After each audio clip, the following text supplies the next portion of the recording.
This is your kids. These are the parties your kids are going to. I definitely feel like that in this current situation that she's safe. I don't know where she is. We don't have anything to go off of at this point, but I fully believe that she's alive and well. Hello and welcome to True Crime Rocket Science, the most authentic voice in true crime. Daniel Rodney, Kiely'S father, recently appeared very briefly on Good Morning America pleading for answers. I'm not sure I agree when he says, this is your kids. These are the parties your kids are going to. Daniel, Kiely is your daughter. These are the parties your daughter was going to. Daniel appeared to spend just a handful of seconds making his appeal. This law enforcement officer's expression to me says it all. Kiely's boyfriend Jagger Westfall hasn't seen or heard from Kiely in 6 days. Despite this, Jagger is apparently upbeat. You just heard him saying to Fox 40 recently, quote, I definitely feel that in this current situation that she's safe. I don't know where she is. We don't have anything to go off of at this point, but I fully believe that she's alive and well.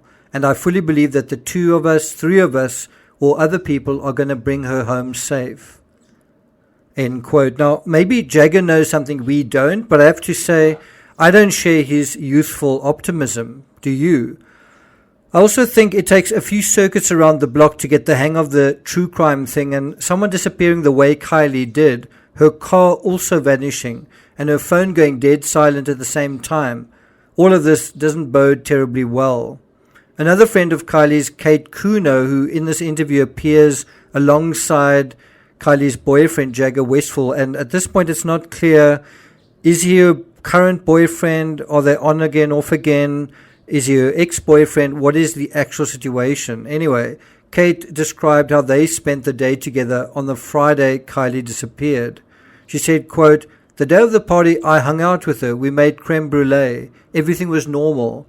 I don't think she ran away or anything, end quote.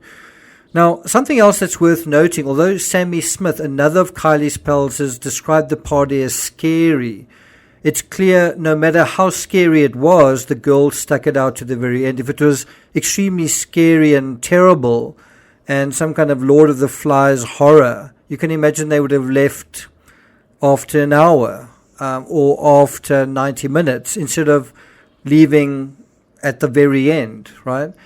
It seems like they stuck it out to the very end of their curfews as well. That must mean it was also scary fun or wicked, as they say in England. Not wicked bad unless you were a parent on the outside looking in. Wicked good. But maybe yes, given where we are now, day 6, maybe wicked bad. Maybe even wicked very bad. As I understand it, Sammy didn't go home with Kiely because she wanted to stay longer. So if the party was Lord of the Flies to some, it was also Pleasureland to others. And so obviously the people at the party know exactly what is going on. And so are we ever going to find that out?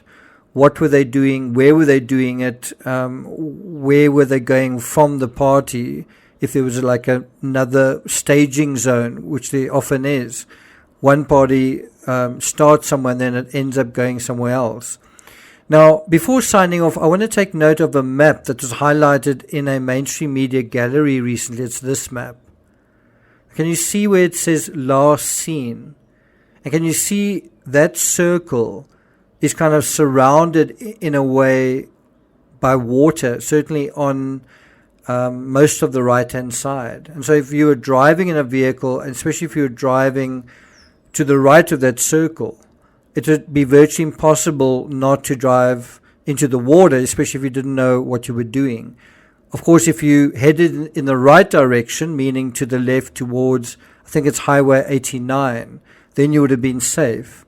But what if you took a wrong turn, or what if you were disoriented, and what if you went the other way? Coming back to Kiely's boyfriend's final text to Kiely, he told Fox 40, quote, we exchanged text messages before she left for a senior farewell party at the Prosser family campground, which is the last place anyone so far has reported seeing her. It seems bizarre to me that Jagger would be cool with his girl going to a senior farewell party, especially without him. Anyway, he said, quote, in the text he said, And so I was just like, okay, be safe. Don't like do anything stupid. Westphal said, according to the article, that he complained about his day to Kiely and that she listened. And then at 10:30, I guess that's in the evening, she responded to what I was saying and just said, "Oh, I'm sorry that you're going through that." And he said that was the last time I heard from her. Again, one's kind of got to say it's unfortunate that he didn't follow up and say, how are you doing? Did you get home safe? That kind of thing, good night. So I do think one's got to speculate just how strong the bond was between Jagger and Kiely if she was going to parties without him. And if she was without him and intoxicated, perhaps whatever started with someone, maybe whatever started with someone making advances towards her and Kiely possibly accepting them. Would that have happened if Jagger was there?